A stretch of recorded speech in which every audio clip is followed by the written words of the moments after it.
Hello everyone, welcome to this amazing class of biology. तो सभी प्यारे भाई बहनों का मैं स्वागत करता हूं इस बायोलॉजी की, इस जीव विज्ञान की बेहतरीन सी क्लास में। इस क्लास में हम लोग क्या डिस्कस करने वाले हैं? इस क्लास में मैं डिस्कस करूंगा बायोलॉजी के टॉप मोस्ट इंपोर्टेंट डायग्राम्स के बारे में। तो बायोलॉजी के अंदर अगर डायग्राम्स ना हो तो बायोलॉजी अधूरी है। अगर हमें बायोलॉजी के अंदर पूरे अच्छे नंबर सिक्योर करने हैं, अगर हमें बायो में 95 मार्क्स स्कोर करना है, मैंने कितने मार्क्स स्कोर किए बायो में? मैंने बायो के अंदर 95 मार्क्स स्कोर किए थे। कैसे स्कोर किए? मैंने पॉइंट टू पॉइंट आंसर दिया, उसके साथ साथ मैंने एक डायग्राम्स को वहां पर लिखा। तो डायग्राम्स बनाना मोर इंपॉर्टेंट है। आप क्या लिख रहे हो बायो के अंदर? इतनी लंबी लंबी थ्योरी लिख रहे हो, एग्जामिनर को समझ में नहीं आती है।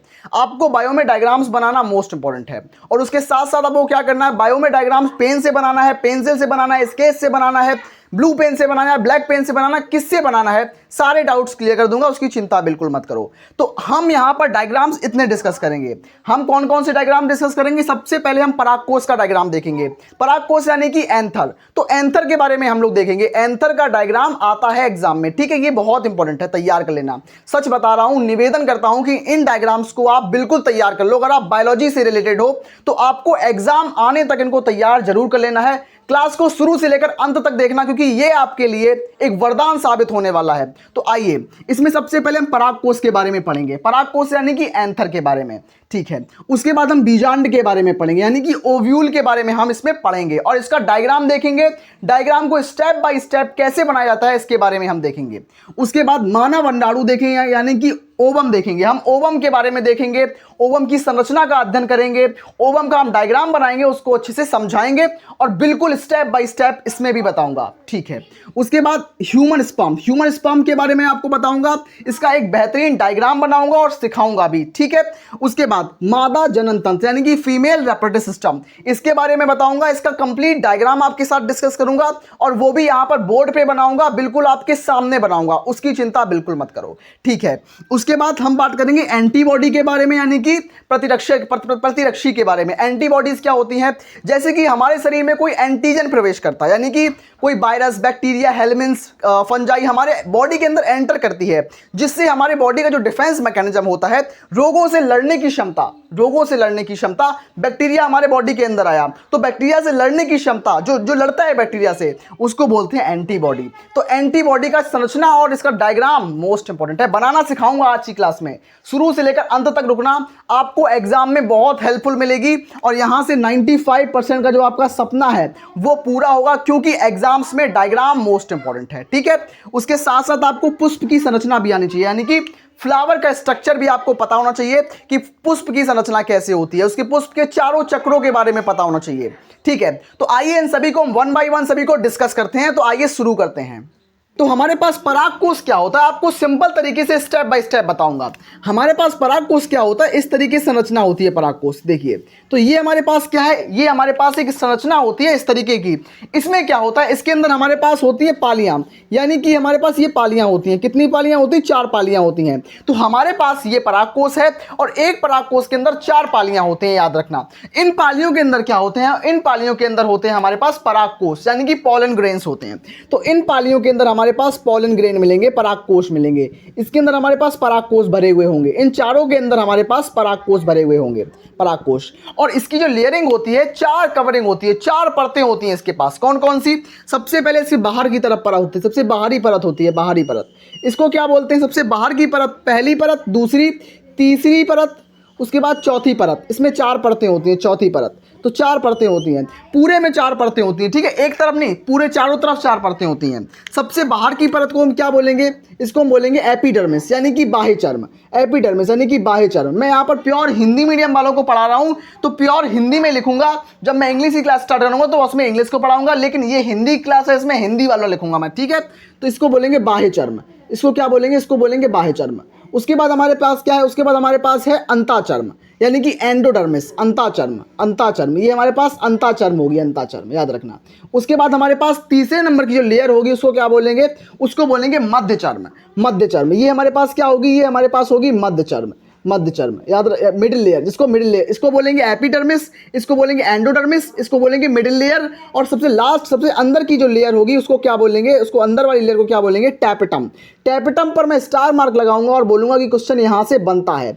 क्वेश्चन यहां से बनता है। तो टैपेटम सबसे मोस्ट इंपोर्टेंट है। क्वेश्चन में क्या बनता है, क्वेश्चन कैसे आता है कि पराग कोश के अंदर टैपेटम का काम क्या होता है। तो टैपेटम होती है वो पराग कोश के अंदर जो पराग कण बन रहे हैं, जो पॉलन ग्रेन्स बन रहे हैं, उन पॉलन ग्रेन्स को पोषण प्रदान करना, खाना देना, न्यूट्रिशन देना, ये किसका काम होता है, ये टैपेटम का काम होता है। तो सिंपल से याद रखना काम, इन तीनों परतों का काम, इसका बाह्यचर्म, अंतःचर्म और मध्यचर्म, तीनों का काम क्या होता है, इस परागकण को सुरक्षा देना। लेकिन जो टैपेटम होती है इसका काम होता है इसको न्यूट्रिशन देना। सिंपल तरीके से याद रखना। इसका सेम ऐसा डायग्राम आपको बनाना है, बोर्ड एग्जामिनेशन में आपको पूरे नंबर मिलेंगे। अब बात करेंगे बीजांड के ऊपर। तो बीजांड में आपको क्या बनाना होगा, बीजांड के अंदर, बीजांड यानी कि ओव्यूल। बीजांड को इंग्लिश में क्या बोलते हैं, ओव्यूल बोलते हैं। मैं बहुत गर्मी में पढ़ा रहा हूं, सच बता रहा हूं, 45 डिग्री सेल्सियस गर्मी है यहां पर, फिर भी मैं आपके लिए क्लास लेके आ रहा हूं क्योंकि आपका सिलेबस जल्दी जल्दी कंप्लीट कराना है। मैं सोचता हूं अगर आप स्मार्ट बोर्ड लाने में मदद करेंगे तो स्मार्ट बोर्ड आएगा ना, तो स्मार्ट तरीके से आपकी पढ़ाई करा पाऊंगा, लेकिन आपका सिलेबस मुझे कंप्लीट कराना है, मेरी जिम्मेदारी है ये। अब बात करेंगे बीजांड यानी कि ओव्यूल के बारे में। इसको हम कैसे बनाएंगे, बिल्कुल सिंपल तरीके से बनाएंगे। जैसे जैसे मैं बनाऊंगा ना वैसे वैसे स्टेप आप फॉलो करोगे, उस तरीके से आप बना लोगे। मेरे पास क्या होगा, मेरे पास एक बनाऊंगा मैं इस तरीके से संरचना, ये एक गोला बनाऊंगा, एक सर्किल बनाऊंगा। इसके अंदर क्या होगा, इसके अंदर कोशिकाएं भरी होंगी, और ये हमारे पास क्या होगा, ये हमारे पास भ्रूण कोश होगा, एम्ब्रियो सैक होगा ये हमारे पास। इसमें क्या होगा, इसमें 3 कोशिकाएं होंगी और बीच में ध्रुवीय केंद्रक होगा, पोलर न्यूक्लियाई होगा, और नीचे क्या होंगी, नीचे भी कोशिकाएं होंगी। अब इस पर हम एक न्यूक्लियस का एक ढक्कन लगा देते हैं, और ये ढक्कन जो होगी किसकी ढक्कन होगी, न्यूक्लियस की ढक्कन होगी। दोबारा से बताऊंगा, डायग्राम को ऐसे ही बनाना है आपको। एक गोला बनाना है, गोले के अंदर 3 कोशिकाएं बनानी है, नीचे 3 कोशिकाएं बनानी है, बीच में गोला बनाना है, और इसको इस तरफ से पूरा ढक्कन को पूरा बंद नहीं करना, इस तरफ से। ये न्यूक्लियस होता है, ये न्यूक्लियस, इसको हम बोलेंगे न्यूक्लियस, ठीक है। अब यहां पर मैं क्या बनाऊंगा, अब मैं यहां पर बनाऊंगा इस तरीके से बाह्यचर्म। ये हमारे पास क्या है, ये हमारे पास बाह्यचर्म है। अब ये मैंने क्या बनाया, मैंने इधर किया, इधर और इधर, इस तरीके से मैंने क्या बनाया, ये मैंने बनाया बाह्यचर्म। बाह्यचर्म मतलब आउटर इंट्यूगमेंट, इंग्लिश मीडियम वाले बच्चे समझ लो, आउटर इंट्यूगमेंट बोलते हैं। लेकिन इसमें 2 लेयरिंग होती है, एक होता है आउटर इंट्यूगमेंट और एक होता है इनर इंट्यूगमेंट।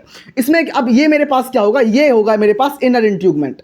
इसमें क्या होगा, ये हमारे पास क्या होगा, ये हमारे पास होगा इनर इंट्यूगमेंट। तो इसमें क्या हमारे पास, सिंपल तरीके से याद रखना, ये हमारे पास बीजांड है, पूरा संरचना जो है ये बीजांड की संरचना है। इसमें ये क्या है हमारे पास, ये हमारे पास फ्यूनिकल है, ये हमारे पास फ्यूनिकल है, ठीक है। उसके बाद ये क्या है, ये हमारे पास बाह्यचर्म है। ये हमारे पास क्या है, बाह्यचर्म मतलब बाहरी स्तर, मतलब आउटर इंट्यूगमेंट है मेरे पास, बाहरी स्तर है, ये मेरे पास बाहरी स्तर है। उसके बाद ये क्या है मेरे पास, ये मेरे पास आंतरिक स्तर है, याद रखना। ये मेरे पास बाहरी स्तर है, ये मेरे पास आंतरिक स्तर है, और ये मेरे पास यहाँ पर क्या भरा हुआ है, यहाँ पर एक द्रव भरा हुआ है, लिक्विड भरा हुआ है, इसको क्या बोलेंगे, न्यूक्लियस। और ये क्या है, ये न्यूक्लियस है, न्यूक्लियस, इसको क्या बोलेंगे, न्यूक्लियस बोलेंगे, न्यूक्लियस भरा हुआ है। तो इस तरीके से इसकी संरचना होगी। इसके अंदर क्या होगा, इसके अंदर ये क्या होगा, ये हमारे पास बीजांड द्वार होगा, ये हमारे पास क्या होगा, बीजांड द्वार होगा, बीजांड द्वार।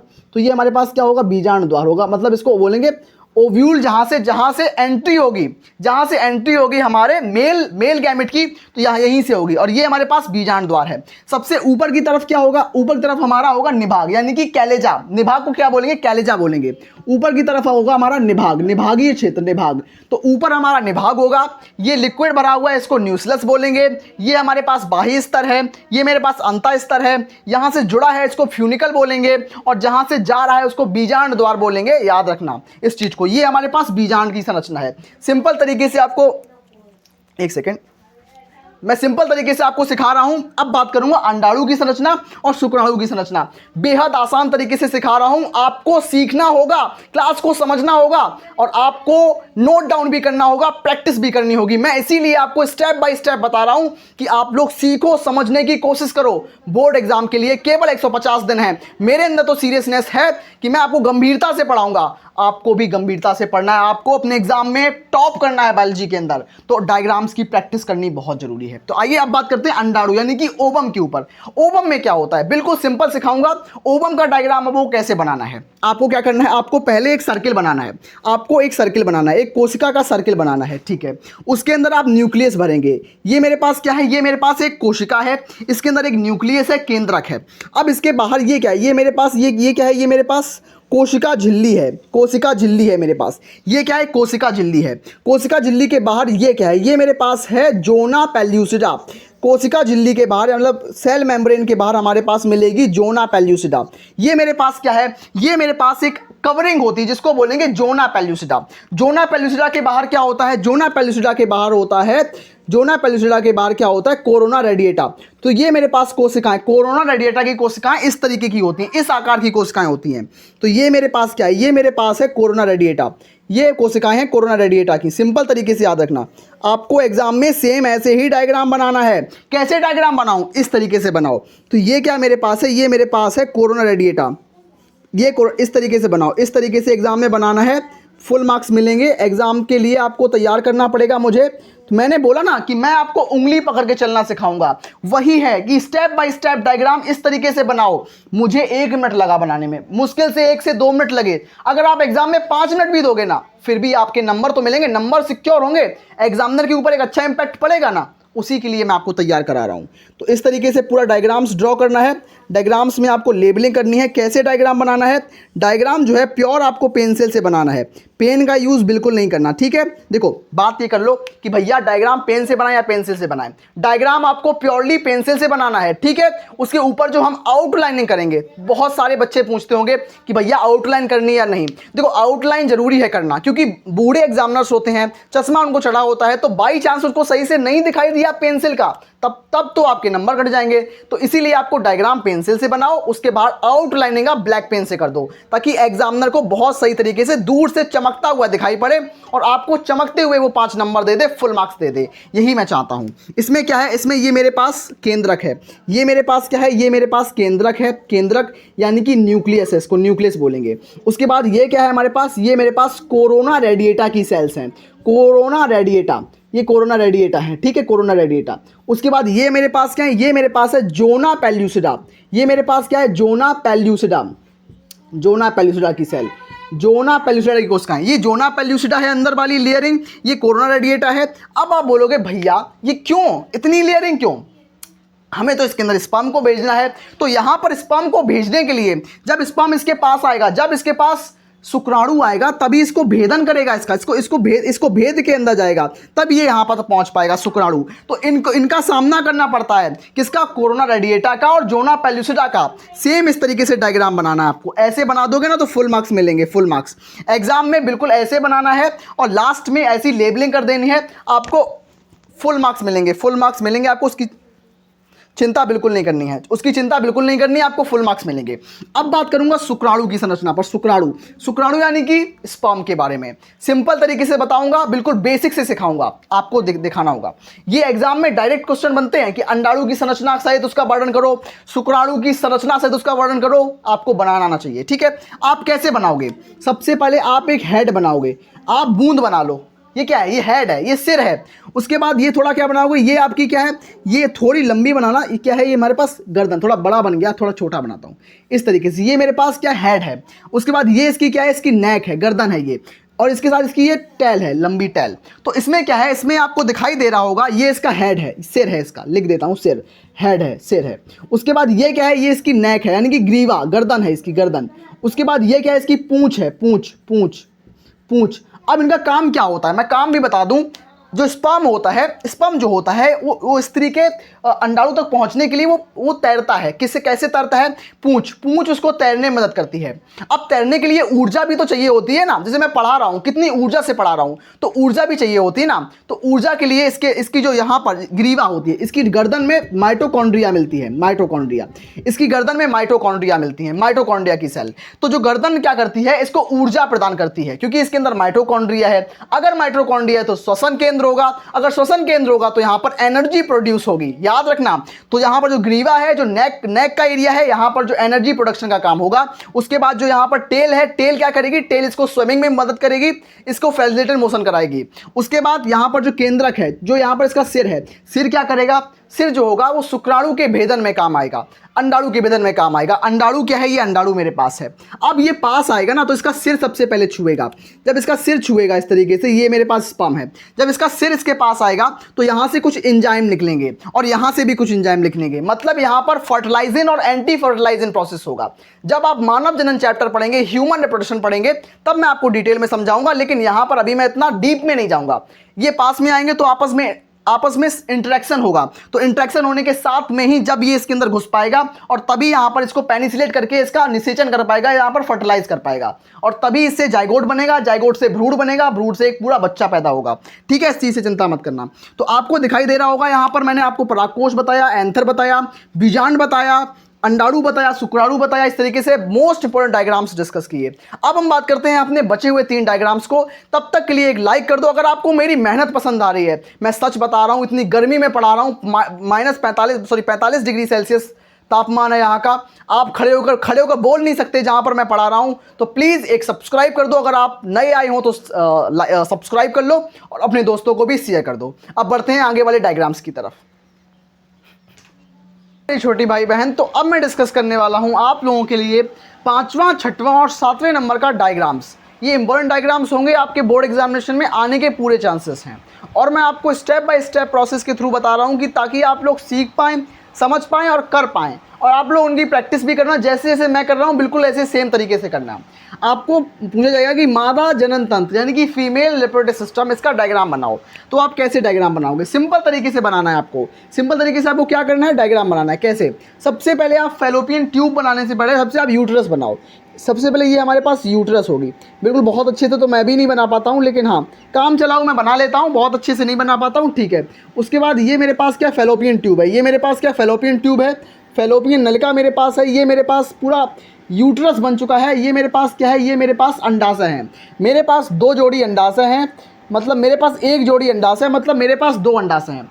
एक स्त्री के जनन तंत्र में 2 अंडाशय होते हैं। पहला अंडाशय ये है, दूसरा अंडाशय ये है, और ये मेरे पास क्या है। उसके अलावा यहाँ पर क्या होता है, यहाँ पर मसल्स की कवरिंग, मसल्स होती हैं, बहुत सारी मसल्स होती हैं, और इनकी नाम मैं कर देता हूँ, नाम लिख देता हूँ। ये क्या है, ये मेरे पास वजाइना है, वजाइना। अगर आप इंग्लिश में लिखोगे ना तो कोई भी दिक्कत नहीं आएगी, क्योंकि हिंदी इंग्लिश एग्जाम में चलता है। उसके बाद ये सर्विक्स है, ये सर्विक्स है। उसके बाद ये क्या है, ये हमारे पास यूट्रस है। यूट्रस यानी कि गर्भाशय है, यूट्रस ये मेरे पास यूट्रस है। और यूट्रस के बाद ये मेरे पास क्या है, फैलोपियन नलिका या फिर फैलोपियन ट्यूब बोलते हैं इसको, फैलोपियन ट्यूब बोलते हैं, फैलोपियन नलिका या फैलोपियन ट्यूब बोलते हैं जिसको। ये हमारे पास फैलोपियन ट्यूब है। तो इस तरीके से आपको मादा जनन तंत्र का डायग्राम बनाना है और इसकी अच्छी तरीके से लेबलिंग कर देनी है, ठीक है। तो अब बात करूँगा मैं प्रतिरक्षी की। प्रतिरक्षी का मतलब होता है एंटीबॉडी। तो एंटीबॉडी का चित्र कैसे बनाएं, आइए सिखाता हूं। एंटीबॉडी का चित्र बनाने से पहले मैं आपको कुछ बातें बता दूंगा, उसको अच्छे से एक्सप्लेन भी कर दूंगा। मेरे पास एंटीबॉडी के अंदर 2 चेन्स होती हैं, दो चेन्स होती हैं। पहली चेन ये होगी, मैं बहुत अच्छे से मैं भी नहीं बना पाता हूँ, लेकिन काम चलाऊ बना लेता हूँ। ये मेरे पास पहली चेन है। उसके बाद ये मेरे पास दूसरी चेन है। ये कैसी चेन है, ये मेरे पास हैवी चेन है। तो इसके अंदर 2 हैवी चेन मिलेंगी और 2 लाइट चेन मिलेंगी। प्रतिरक्षी के अंदर आपको 2 हैवी चेन मिलेंगी और 2 लाइट चेन मिलेंगी, ठीक है। 2 लाइट चेन इस तरीके से मिलेंगी, 2 लाइट चेन होंगी, यहाँ पर 2 लाइट चेन होंगी, 2 heavy chain, 2 light chain, 2 heavy chain और 2 लाइट चेन होंगी, ठीक है। तो यहाँ पर हैवी चेन और 2 लाइट चेन इस तरीके से, ये इस तरीके से होंगी। यहाँ पर एंटीजन बाइंडिंग साइट्स होंगे और ये इस तरीके से आपस में डाइसल्फाइड बॉन्ड के थ्रू जुड़े होंगे। यहाँ पर ये आपस में डाइसल्फाइड बॉन्ड के थ्रू आपस में जुड़े होंगे, डाइसल्फाइड बॉन्ड के थ्रू आपस में जुड़े होंगे। तो आप याद रखना कि जो हमारे पास लाइट चेन है और हैवी चेन, मैं लिख देता हूँ नाम यहाँ पर, इसको बोलते हैं heavy chain, HEAVY, heavy chain. और इसको बोलेंगे मतलब भारी श्रृंखला। मैं हिंदी मीडियम वालों को पढ़ा रहा हूँ तो हिंदी में लिखूंगा भारी श्रृंखला, आपको कोई भी दिक्कत ना हो। और इसको बोलेंगे हल्की श्रृंखला यानी कि लाइट चेन, हल्की श्रृंखला। ये है हमारे पास भारी श्रृंखला, ये मेरे पास हल्की श्रृंखला है। और जो एंटीजन आएगा, जो बैक्टीरिया होगा, वायरस होगा, हेलमिन्थ्स होगा, फंजाई होगा, वो कहाँ पर टकराएगा आके, वो यहाँ पर टकराएगा, इस जगह टकराएगा आके, इस जगह टकराएगा। तो यहाँ पर एंटीजन बाइंडिंग साइट्स होंगी। यहाँ पर एंटीजन और किसके साथ, एंटीजन और एंटीबॉडी इंटरेक्शन होगा इस जगह। वायरस है, वायरस किसके पास आएगा, वायरस के साथ लड़ाई होगी। लड़ाई कहाँ पर होगी, इस जगह पर होगी। इसको बोलेंगे एंटीजन बाइंडिंग साइट्स। क्या बोलेंगे, एंटीजन बाइंडिंग साइट्स बोलेंगे। तो इस तरीके से आपको पूरा डायग्राम बनाना है, सिंपल डायग्राम होगा। इस साइड भी यहाँ पर एंटीजन बाइंडिंग साइट्स होगी और ये भी एंटीजन बाइंडिंग साइट्स है। आपको सेम ऐसा डायग्राम बनाना है, आपको पूरे नंबर मिलेंगे। 7वां नंबर डायग्राम हमारा होगा फूल के ऊपर, पुष्प की संरचना। तो फूल में कैसे बनाएंगे, सिंपल तरीके से बनाना है। फूल में मेरे पास ये क्या है, मेरे पास पुमंग है, फूल में मेरे पास मेरे पास सबसे पहले मैं बनाऊंगा फूल का चित्र। फूल का चित्र आपको बिल्कुल बेसिक से सिखाऊंगा कैसे। आपको सबसे पहले जायांग बनाना है, इस तरीके से। ये मेरे पास जायांग होगा, जायांग। ये मेरे पास वर्तिका होगा, सबसे पहले हमारे पास वर्तिकाग्र होगा, वर्तिका होगा, अंडाशय होगा, स्टिग्मा होगा, स्टाइल होगा, ओवरी होगा। सबसे ऊपर होता है हमारे पास स्टिग्मा, जहाँ पर परागकण आता है, स्टिग्मा। और ये जो होता है ये हमारे पास स्टाइल होता है, ये हमारे पास स्टाइल होता है। और लास्ट में जो ये पोर्शन है ये हमारे पास ओवरी है। इसको क्या बोलेंगे, इसको बोलेंगे स्टिग्मा, स्टाइल, ओवरी। वर्तिकाग्र, वर्तिका, अंडाशय, ठीक है। इसमें क्या होगा, इसमें पुंकेसर जुड़े हुए होंगे, पुंकेसर इस तरीके से जुड़े हुए होंगे।